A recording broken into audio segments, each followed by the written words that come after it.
everyone, and welcome to this week's event, which is Fast Track to CPO with myself, Ross Webb, and the best hairstyle ever that's going to be on this webinar, Henry Latham. And for those, that's it. Well, me too. And the whole point of these events is it's about you. It's about the community, where Henry and I love taking questions. There are quite a lot of people that reach out to us and kind of go, hey, we'd like to work with you, we'd like to collaborate with you, but they may not be right for doing a course, or a course isn't the right thing, or we just want to make ourselves available just to help, because Henry's now been through, I think, more than 200 people have been through the courses. And I've had obviously my experience, and I feel like I've been through hundreds and hundreds of people myself in various ways. So thanks everybody for watching. Henry, how are you doing today, dude? Good. Haircut specifically. It's a sunny day out in Oxfordshire, which is nice. Finally, yeah, doing well. Busy as always, but doing really well. I know that I had a conversation with one alumnus earlier who is on the call. So rather than our usual monologue, what we could do today is jump straight into some questions and see where that takes us. Hi, Tony, how's it going?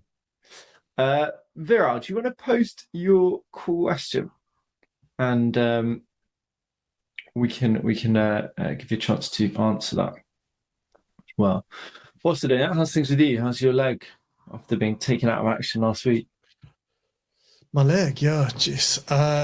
If don't do whatever I did, which is get like tons of stitches, and then decide, screw it, I'll just go for a 45-minute hike, and then totally wreck all your stitches, and then make the mistake of sending Henry a picture of it, and then Henry not being able to eat probably for the next few days.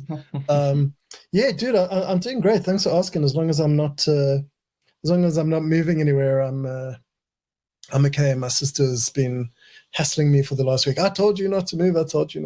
So right. Yeah, but thanks for asking. So who else? So Andrew's here. Piers joined. Piers, great to see you. And cool. So it was Viral, I think, that you said had some questions, right? Yeah, I'm not sure if Viral's fully paying attention, so I will. He's on his mobile. Oh, there we go. Piers here. Okay. How are we doing? Awesome. Viral, whilst, I'm going to save you some effort, I'm going to pull your question from the email you sent through earlier. Why don't we, though, seeing as Pia has jumped to it, why don't we pull up this question and let's jump into it. Ross, do you want to share your thoughts? Yeah, I'd like to get a little bit more clarity on where you're coming from on this, Pia. I know that you're doing great. I know where you are from my side. So Piers asked, what are the KPIs of a product leader who's not an individual or independent contributor? What do you mean by that? So what are the KPIs? So what do you mean by product leader is not an IC? Do you mean, like, what are the KPIs if I was a head of product, I'm not an individual contributor, but I've got KPIs? Are those the kind of things that you're looking for? Just want to make sure I understand the question there, Pierre. Okay, awesome. So Pierre said yes. Okay, great. So I think there's a few things that you'd want to do, right?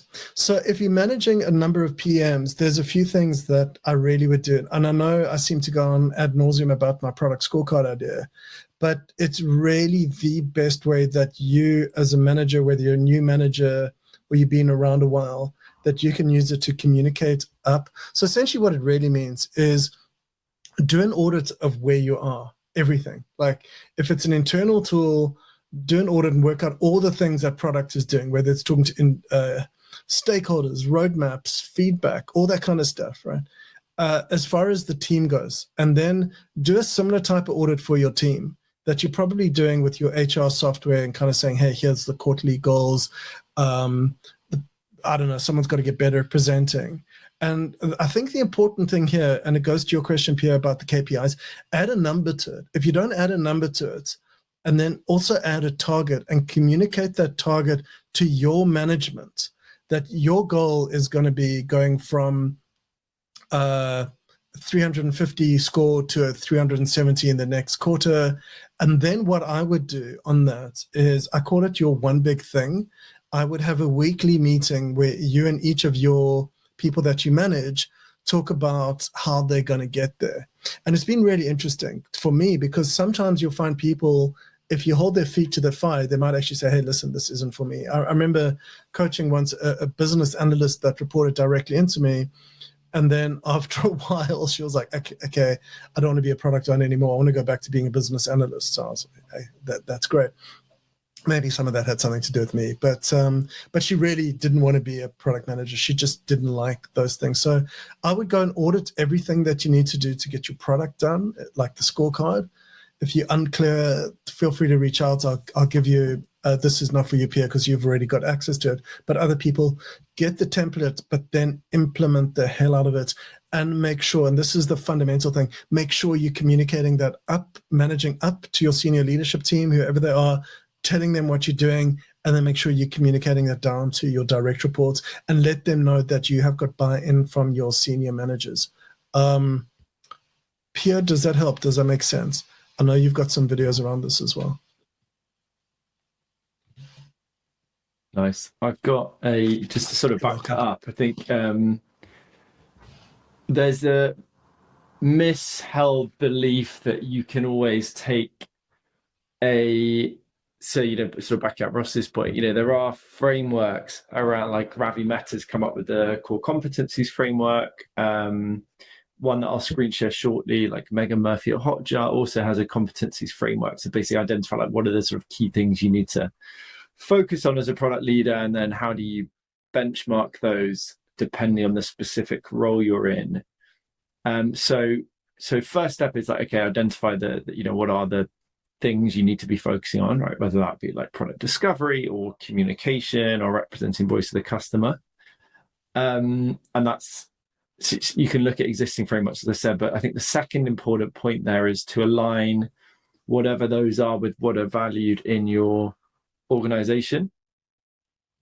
So my point there is that you could go and take like a competencies framework, right? And I'm just going to screen share you right now so you see it. Why the hell is it asking me permissions now? Sorry, give me 1 second.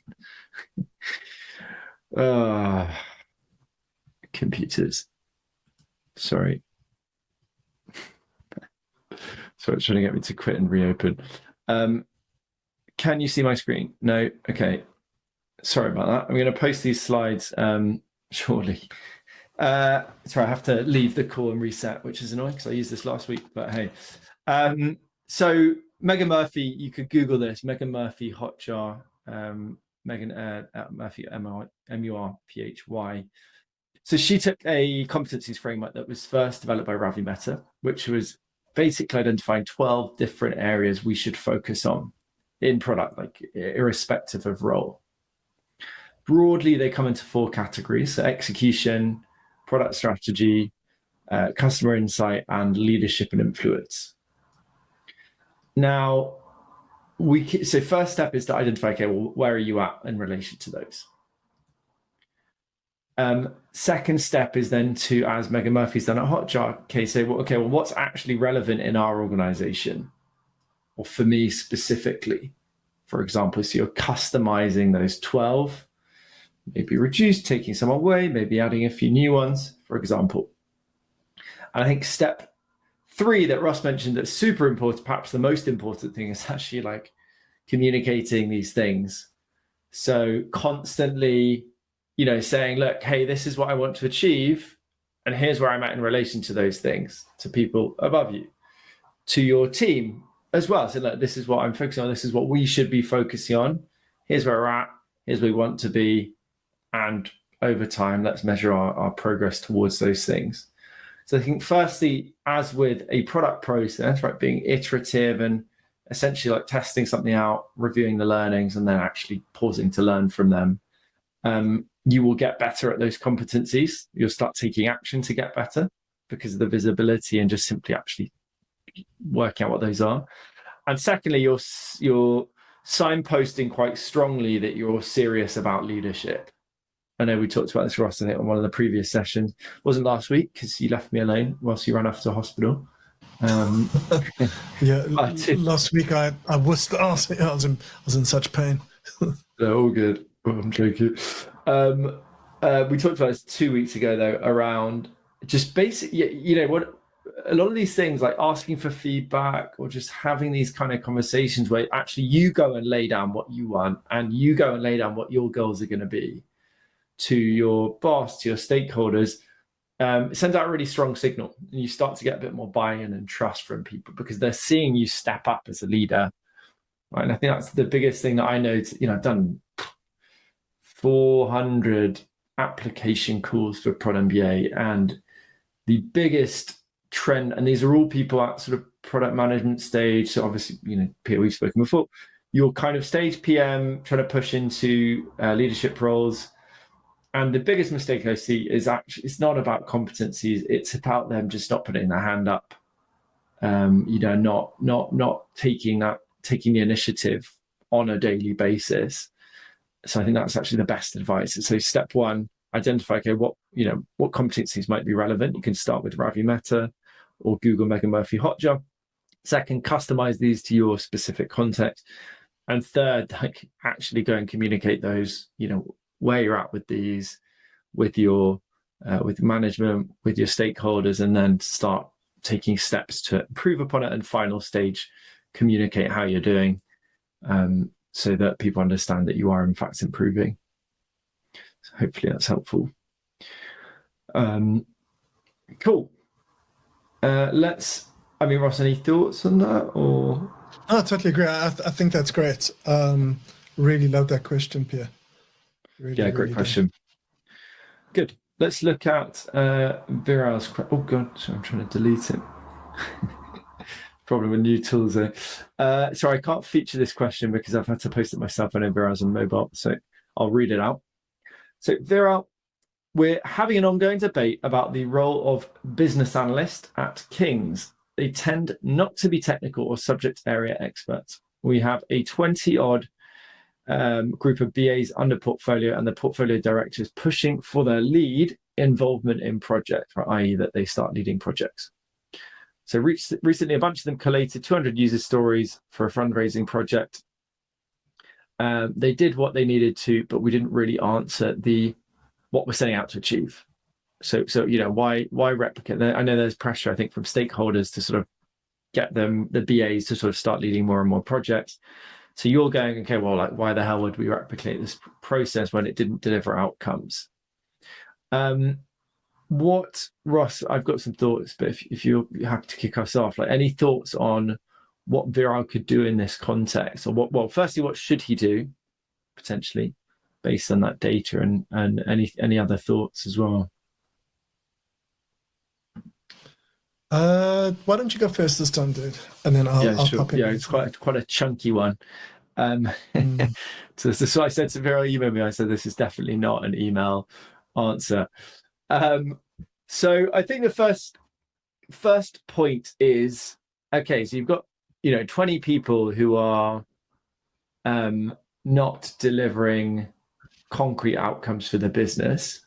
So for you as a very high leadership role at King's, I know obviously because we work together, you always need to think, okay, if we're putting £100 into something, are we getting £150, £200 back from it?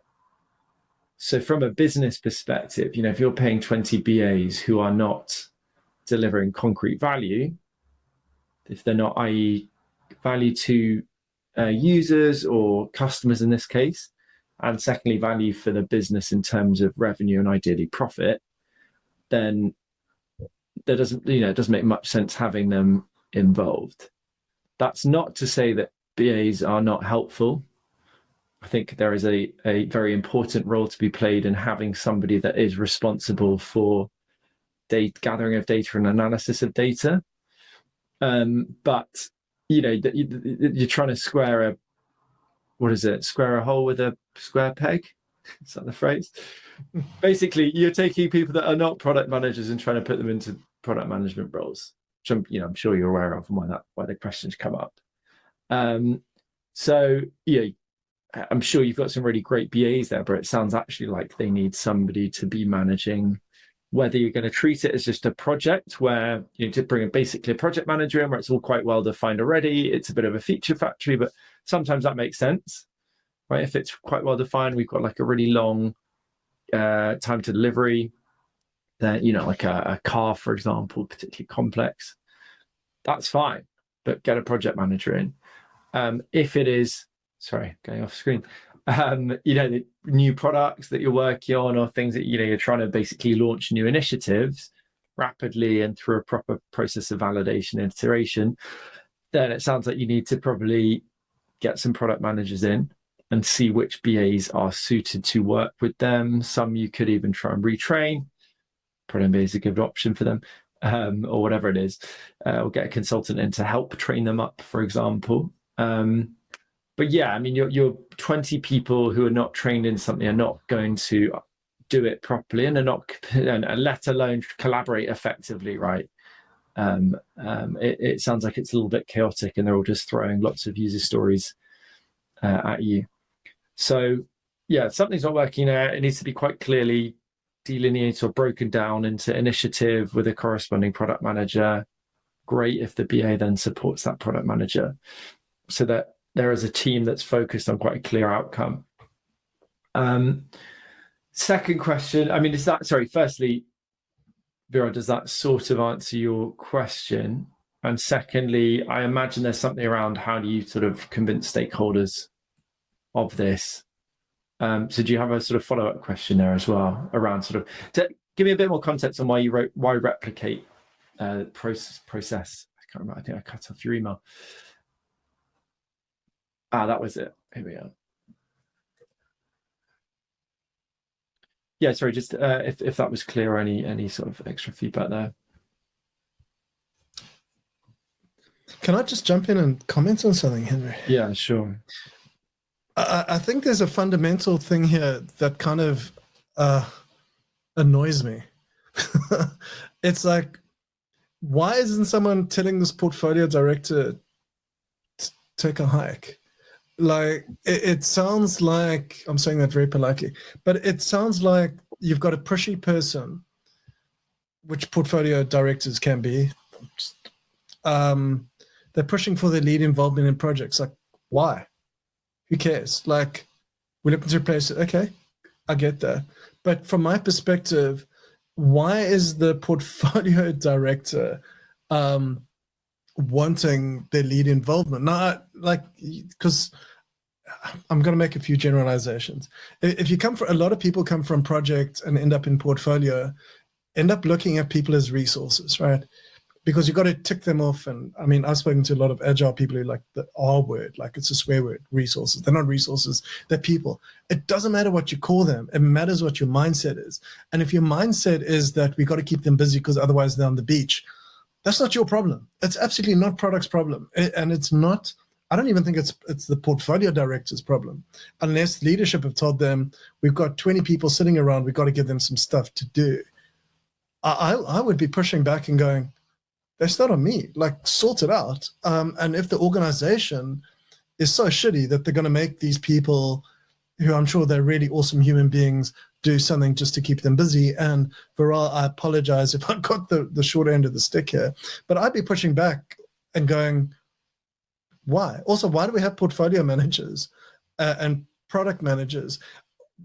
Now, I know why you have that. It's because a lot of companies have it, it's legacy. But I'd argue that if you really want to have a great experience as a product manager, it's probably not the right place for you. I know that what I'm saying is a little bit contentious, partly because I like being contentious. But it just sucks, man. Like 200 user stories, like you've just wasted a good part of somebody's life doing stuff that maybe not be the best thing to do. And maybe I'm just thinking about a lot of existential stuff recently, but it just like it didn't answer what we were setting out to achieve. Well, why didn't anybody ask the portfolio manager, and why is the portfolio manager not communicating what they're setting out to achieve if that didn't happen? What it really sounds like, or what I'm taking away, and I'm going to finish off on this point, is it sounds like nobody had the courage to go back to this person and ask them to step back in their box, or at least get out the way and do something else and ignore it. So, Viral, tell me if you think I'm totally wrong or off the mark here, but I see this so often, man. So here's a question that the follow-up that was sent through to me with Viral Okay. earlier. So any tips on, so it seems like you're I'm sorry, I would invite you on stage, but because you're on mobile, I can't actually do so. Any tips on how we can position product owners who are the SMEs and press ahead with the vision and strategy? Yeah, so you know, I know, and you know that there's a better way to do this, right? I think the question is, this is always a challenge in big old organizations like a university, is that there's very vested ways of doing things, and I know you have many people that are there. You know, it's like a lifetime career, so it's very difficult to enact change. And I think it is, you know, ultimately it has to come down to results doing the talking, and also lack of results. So, you know, from I know I've talked about this with you a few times, right? You have to just forge ahead. So you've got an example now of like whoever pushes back on you and you say, look, we need product people. You can go, okay, well, like how much did 20 BAs cost plus these 200 user stories? What was the price of that? Because you can work that up pretty quickly, right? In terms of salary, resources, expenses, whatever was involved there. And then secondly, just start moving already with, you know, if you've got a very good one of these POs, I know that you're really training up in product. If you can get them to just take an initiative and get them moving on it, even if it's part-time with you, for example, or just, you know, a few hours per week, you just need to start moving and actually taking action, because university is going to have a million meetings to decide upon, you know, what we're going to talk about in the meeting. You're just going to go around in circles for years, if not decades, on these kind of subjects. So I think it's, just being, as Ross said, just pushing that really strongly now that this hasn't worked out, and say, right, that didn't work, let's try it my way, and get a pilot going with this small actual product team. Put in a BA or two, you could retrain someone in there. And ultimately, you have to bring and deliver results as well. Yeah, because even a CRM is a product where there has to be product led. You've lost the trust of stakeholders. Viral is saying, if you're watching this after, Viral saying we've lost the trust of stakeholders. Okay. And well done for Viral for answering the question, or getting it in the software, I should say, not for asking the question. I've seen this often where it's engineering or whoever, stakeholders don't say they don't trust product. And 9 times out of 10, this is two things. One, the product managers are leading by committee. In other words, they're not leading. They're just taking down a bunch of requirements and saying they're product managers. 2, they're letting go-to-market dictate what they need to do. So like sales are telling them this is what the customers want, and the product people should know what the customers want almost better than the salespeople, okay? Or go-to-market, wherever you are. And so you need to be really joined at the hip with go-to-market. So you need to be able to do that. And then lastly, it sounds like leadership haven't bought into product, and you've let product, and I talk about this all the time, you've let product be driven and be boxed into a delivery framework, and people perceiving product as delivery, which it isn't only. And therefore that's why one of the things, and Pierre, going back to your question, which is why the product scorecard is so useful, because it takes product outside of just the only little delivery box. But again, I'd argue, Viral, that nobody's gone back to, when you say we've lost the trust of stakeholders are just people, right? And my view is, I don't care who you are. I don't care if you're the CEO of the company. I'll go back to you and go, listen, if you don't trust me, why? What have I done? What do we need to do? And again, 9 times out of 10, that's going to be leadership, communication, and getting closer and closer, as Henry always talks about, getting as close as you can to the customer and moving away from only being delivery. You get those things right, you build the trust up again. End of my rant. And exactly. Just, I think, to simplify in terms of communication, just I think people feel they need to use like all the right words, like how are we defining products and all these things. I think actually it sounds like it just go and have a conversation with key stakeholders, understand like what are their frustrations, which I'm sure you're clear on, but just have that conversation anyway. And then paint a picture essentially of like how you want to move forward.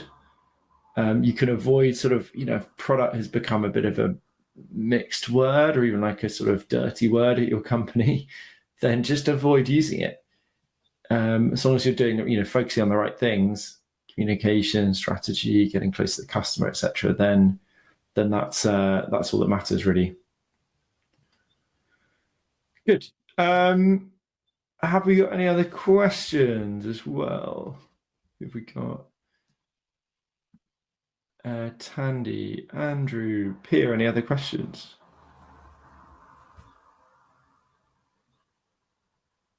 Or Vera, any follow-ups either? No, okay. All good. I'll give it another few seconds, see if one pops up, but we are nearly out of time anyway. Maybe in the last few minutes, what we could do is see, are there any specific topics that people want to cover next week? I think, specifically in these sessions, we want to focus on how do we move towards these like more, C-level, high-level leadership roles, all the kind of things involved there. So if you've got any questions or topics that you'd like us to cover, then we usually will kick off with a little rant / little conversation on something, and then we'll jump into Q&A. As I said, this week, I know we had a question coming up, so we thought we'd jump straight in. Excellent. If you do, and feel free to post on the chat or just message one of us on LinkedIn, right? Ross Webb on LinkedIn, Henry Latham, Latham on LinkedIn, and we will cover any questions or topics next week as well. Awesome. Anything to add before we wrap up? No, just everybody, Viral, Pierre, who else is on? Andrew, Tandy, thanks so much for joining. I love these questions. This is one of my best 30 minutes of the week. Also spending time with Henry, of course. Thanks, everybody. Nice one. We'll see everybody next week as well. Thanks, Pierre, for the questions. Thanks, Viral, as well. And also, everybody else, don't worry about bringing a question. I think this is sort of not to use the buzzword, right, safe space, but ask the questions. You don't have to. No one from your company is going to see it, so you don't need to feel insecure about it. Good place to get some answers as well. Excellent. And we'll see you next week as well. Bye-bye. Bye, everyone.